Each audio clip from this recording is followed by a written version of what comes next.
अब खबरें विस्तार से। ईरान की राजधानी तेहरान में हमास चीफ इस्माइल हानिया की हत्या के बाद से इजराइल पर मिडिल ईस्ट के कई देश और भी ज्यादा हमलावर हो गए।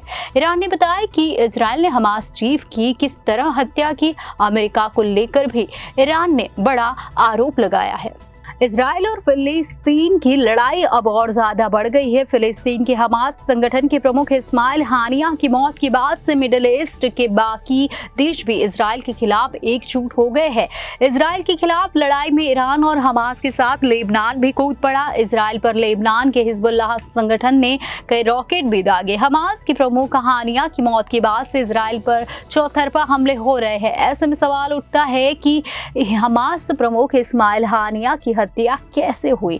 इस पर ईरान के अर्धसैनिक बल रिवॉल्यूशनरी गार्ड ने शनिवार को कहा कि इजराइल ने छोटी दूरी के रॉकेट से हमास नेता इस्माइल हानिया को निशाना बनाया। उसने अमेरिका पर इस हमले में इजराइल का समर्थन करने का आरोप भी लगाया। ईरान के रिवॉल्यूशनरी गार्ड ने इजराइल से हानिया की मौत का बदला लेने का फैसला किया।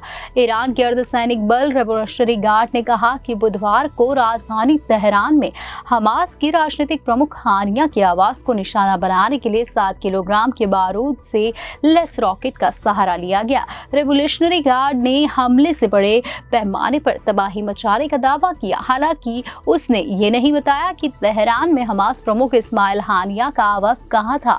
मालूम हो कि हानिया ईरान के नवनिर्वाचित राष्ट्रपति मसूद पेजेशिकियाना के शपथ ग्रहण समारोह में हिस्सा लेने के लिए ईरान में था।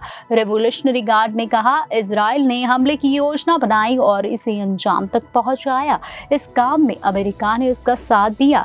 उसने धमकी दी कि युद्धोन्मादी और आतंकवादी जायोनी शासन को उचित समय, स्थान और पैमाने पर कठोर सजा मिलेगी। बता दें कि इजराइल ने हानिया की हत्या में न तो अपनी भूमिका होने से इनकार किया और न ही इसे स्वीकार किया।